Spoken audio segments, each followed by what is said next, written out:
Fun fact, cannibalism itself is not necessarily illegal. It's just my harvesting methods that the FBI objects to. Imagine that.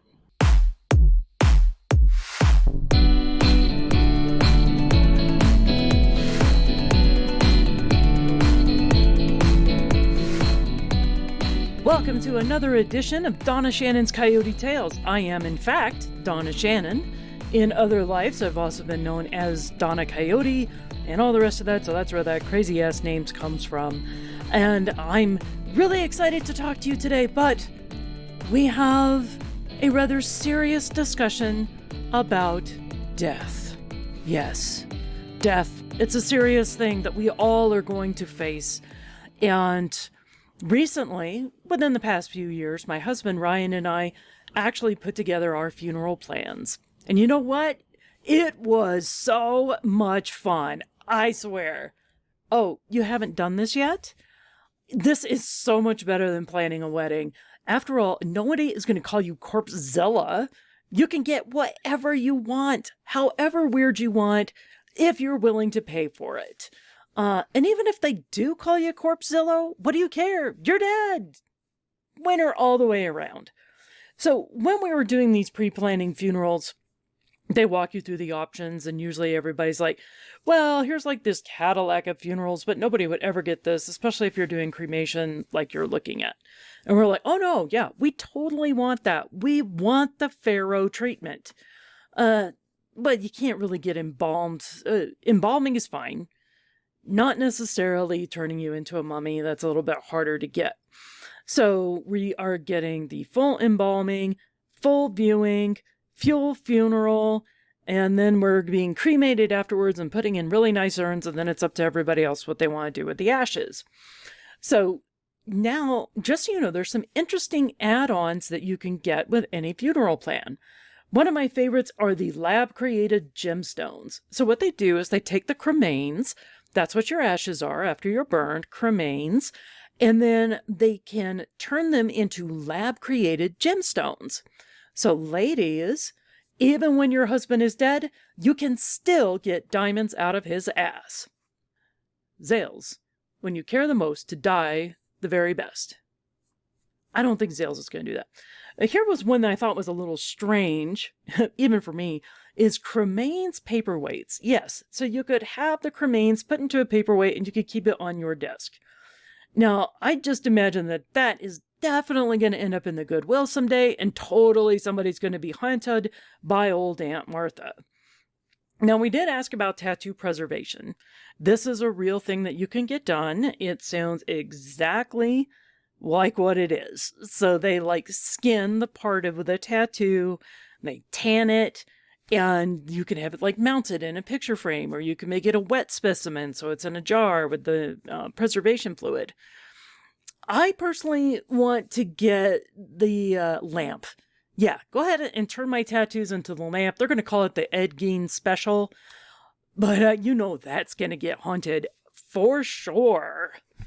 Absolutely. So here's another fun fact, though. Even if you're being cremated, Colorado law says that you must wear underwear. But it doesn't say what kind.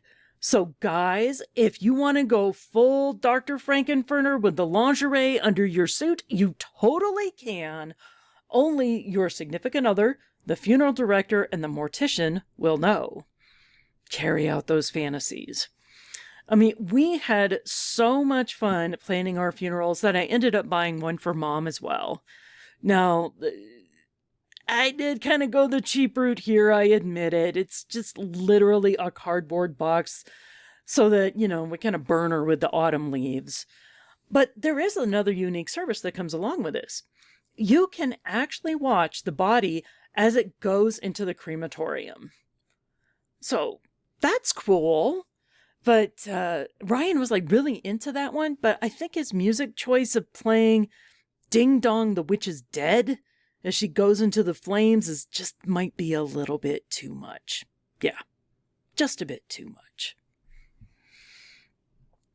So anyways, the other part of all the funeral planning is you got to take care of your wills and estates and, who's going to get to make all the decisions for you. So I had to do this for Mom. Of course, she's older. I'm the power of attorney and all the rest of this.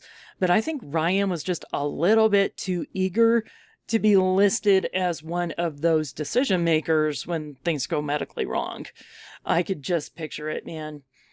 There she is in the hospital, and he walks in and he's like, "Oh, doctors, I can't bear to see her suffer. Please, please, you've got to take her off of the machines." And the doctors are all like, Mr. Shannon, she's just sleeping." "Oh, no, I can't bear it. Here, I'll do it. I'll unplug everything and we'll just let her go." "Mr. Shannon, you unplugged the TV." "Oh, let me just fluff her pillow for her. I'll just fluff it over her face. Shh, shh, sleep, sleep." So yeah, he doesn't have that power, no.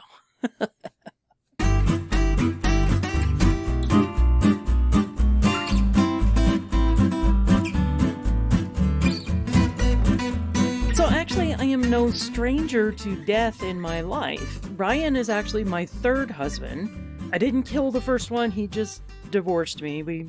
With damn good reason too. But my second husband, Mike, the one I got sober with, he did pass away in 2002. No, I didn't kill him either. I swear the police investigated and I was cleared. I didn't do it. He actually died of heart failure at the age of 32. So, yeah, it was a difficult situation, especially someone dying so young. It's not normal to just keel over of heart failure, right? But it was a genetic issue, ran in his family a lot. Not that we knew that because he was adopted. Long story short. So the thing was, he got to come home from the hospital and he passed away in his sleep. So when I woke up that morning on July 26, 2002, Mike had already passed away next to me. Very sad. And then I didn't meet Ryan until 2006. So when we started dating, he knew that I was a widow. He knew that Mike had passed away at home. And in a separate conversation, I mentioned that I still had the same bedroom set and mattress that I did when Mike and I were married. And then I didn't say anything else. Okay, this is a little bit sneaky on my part, I admit it. Because after we got married, we moved in together, we consolidated all of our furniture and everything. Same thing. Pointed out that I had the same bed for many years. This is the same bed that I had when Mike and I were married. Separate conversation. Mike died at home, in his sleep. I'm expecting Ryan to put two and two together here because, I don't know, I didn't want to go buy a new bed, right? We had just spent a ton of money on a house, and Ryan's pretty cool. He's kind of a creepy guy. We're way into horror, so I didn't think it would freak him out too bad. But here's the other thing you got to understand about Ryan. Ryan is a bit psychic, and it's specifically around ghosts and dead people. And there's a backstory on this too. So when Ryan was 7 years old, he had an accident with a glass bottle. It went into his thigh, right through that main vein that runs down your thigh, and was like bleeding out. And they had the flight, helicopters for medevac came in, saved his ass, but he did die for a short period. He saw the light. He talked to dead relatives. They were like, "Do you want to come back, or do you want to go on to the afterlife?" And he said, "No, he was good coming back." But ever since then, every now and then, he can kind of pick up when ghosts are hanging around. So after we get married, and we've been together for a few months now, and sometimes Ryan also sleepwalks and talks in his sleep. So I'm laying there in bed and I'm just reading, doing my normal nightly thing. And then all of a sudden Ryan sits up straight in bed and he's like looking over at the corner. And like the corner where I keep the Mike's ashes. I know, I'm awful. Yes, I have one picture in the house that's on display of Mike, and it's on like a small little thing that has some of his stuff and a little bit of his ashes. I didn't keep them all, just a few. Not in a diamond and not in a paperweight, just in an urn. And so he's looking over in that corner. And I'm like, what is it? He goes, there's that guy again. I'm like, what guy? Maybe he's just like talking again, right? He goes, that guy who keeps trying to get into bed. I'm like, oh shit. Oh shit.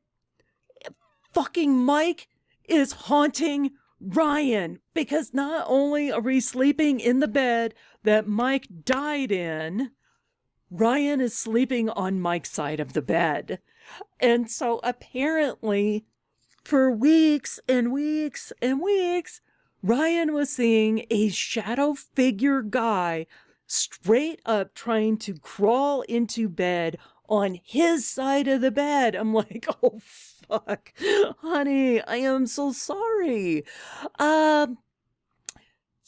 I think we need to go shopping for a new bed this weekend, which we totally did. And yes, Ryan was very pissed off at me because I did not explicitly say, hey, by the way, you're sleeping where a dead guy passed away. I just kind of like expected him to put it together.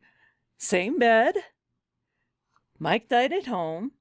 1 + 1 = 2. Apparently no. So, important life lesson and life tip for all you listeners out there. If in fact you have had spouses who have died in your bed and you bring like a new spouse into the relationship, fucking tell them somebody died in that bed and go buy a new bed. Not cool, Donna. Not cool.